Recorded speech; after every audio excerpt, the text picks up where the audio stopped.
திருக்குறள் நிறைந்து விட்டது. முப்பாலுக்கும் உரை எழுதி முடித்திருக்கிறேன். இன்று தலைப்பை அறிவிக்கப் போகிறேன். உலகத் தமிழர்களே, நான் எழுதியிருக்கும் திருக்குறள் உரைக்கு பெயர் வணக்கம். திருக்குறள் நிறைந்து விட்டது.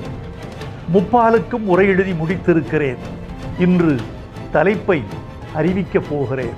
தருமரும் மணக்குடவரும் தாமத்தரும் நச்சரும் பரிதியும் பரிமீரழகரும் திருமலையரும் மல்லரும் பரிப்பெருமாளும் காளிங்கரும் பின்னாளில் பாவு சிதம்பரனாரும் தேவநேய பாவாணரும் புறவர் குழந்தையும் மூவரதராசனாரும் இன்னும் பல சான்றோர்களும் முத்தமிழறிஞர் கலைஞரும் நாவலரும் எழுதி முடித்த பிறகும் கூட திருக்குறளுக்கு இன்னும் உரை மிச்சப்பட்டிருக்கிறது.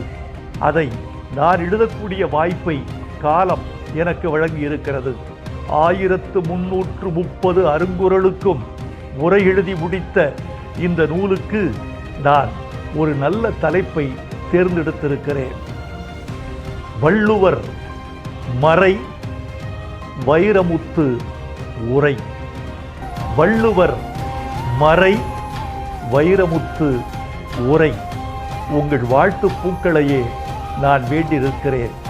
நீங்கள் என் மீது வீசப்போகும் ஒவ்வொரு பூவும் என் குருதி சிலிர்க்க வைக்கும், என் உறுதியை உயர்த்தி பிடிக்கும், இன்னும் தமிழுக்கு செய்ய வேண்டும் என்ற வேட்கைக்கு வேகம் கொடுக்கும். வாழ்க திருவள்ளுவர், வளர்க வள்ளுவம். வள்ளுவர் மறை வைரமுத்து உரை.